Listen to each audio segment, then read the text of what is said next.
Welcome back to the Menditto Amplification Annex of Maggio Music Center in Brooklyn, New York. This 1966 Fender Deluxe Reverb was brought to me because it intermittently does something very strange. So I need to figure out what is causing this intermittent hum, as well as a variety of other crackling and buzzing sounds. I have already released some later videos about this amplifier, but this is where it all began. You can find a link to the playlist containing all of the other videos featuring this amplifier in the description below.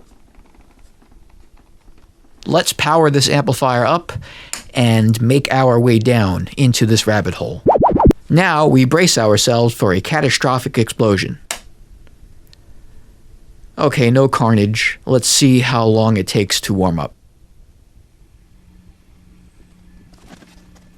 Okay, let's test all of the inputs.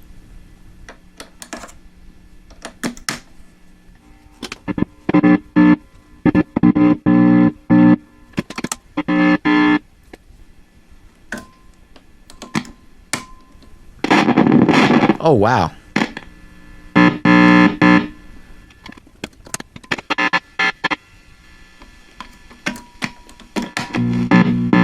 Okay, now it's humming.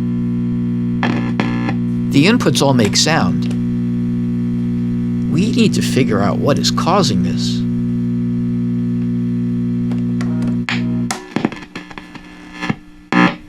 There it goes in and out.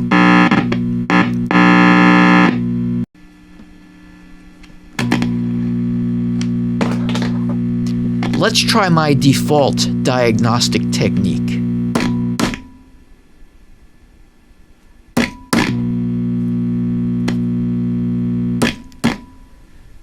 The tap test always works. I learned that when I was a car mechanic. Let's flip this around.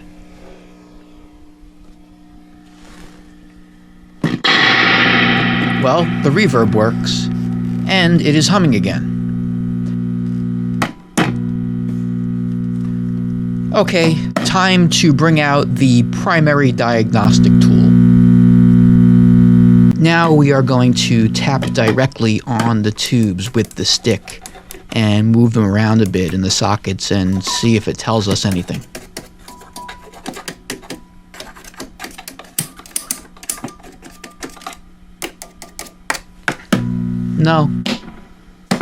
No, there's really nothing obvious. Let's take it apart.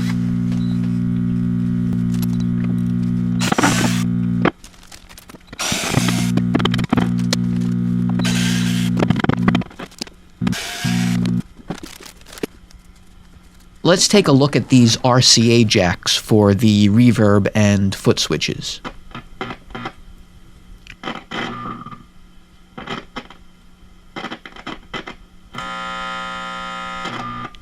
There might be something wrong with one of these reverb cables, but it is not causing the intermittent hum.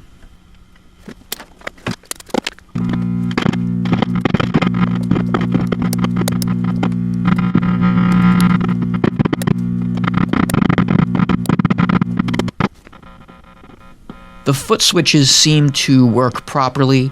Let's get this chassis out of the cabinet and put it onto the workbench. Hold on, let's try plugging in a guitar before we take everything apart. See how it sounds.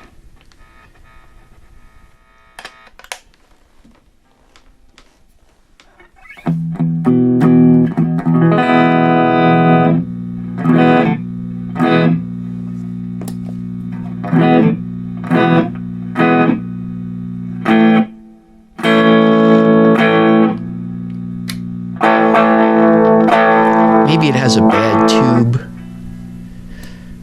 We are going to check what tubes are in which socket when we get it onto the bench.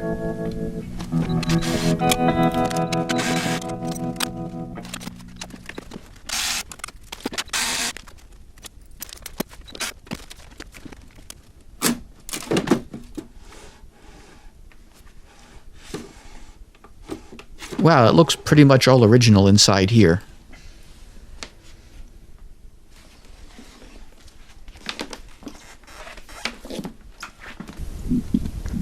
Well, this speaker was reconed in 1995.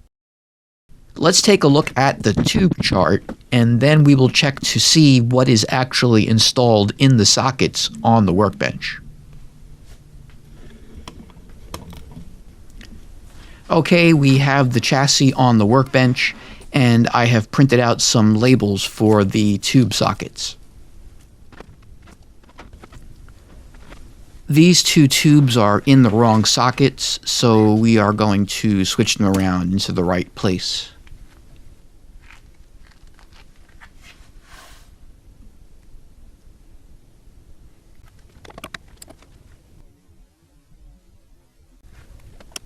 Let's put all of these covers back on, plug it in, and start it up. Hold on, we should check to see if we have the right fuse in here.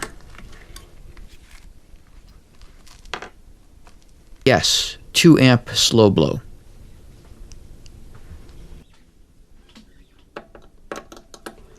Now we are going to tap on things and move them around some more.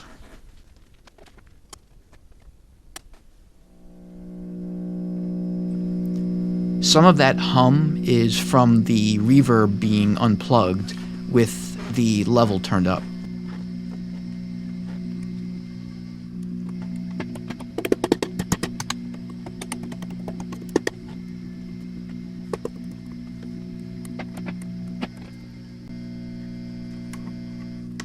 That was the reverb level.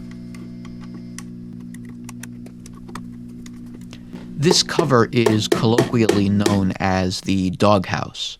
All of the high voltage, reservoir, and filtering electrolytic capacitors are under this cover. This is the polarity switch. It looks like it was disconnected when someone added a 3-wire power cable.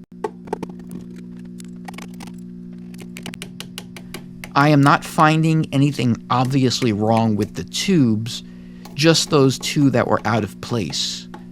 Let's flip this over and poke around inside with our diagnostic stick. While we are here, let's take a look at some part numbers. This is the power transformer, the filter choke, the output transformer, and the reverb transformer.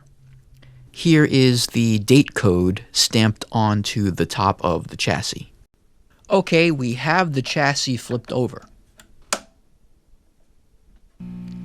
The amplifier is on. This is dangerous work. That is why we are using a non-conductive wooden stick and only working with one hand. If you touch a grounded surface with one hand and accidentally contact high voltage with the other, you can cause yourself serious harm, or maybe even worse.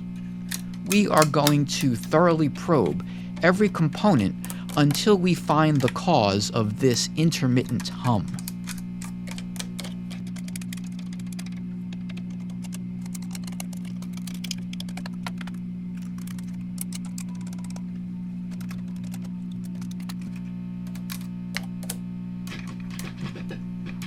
Something is happening.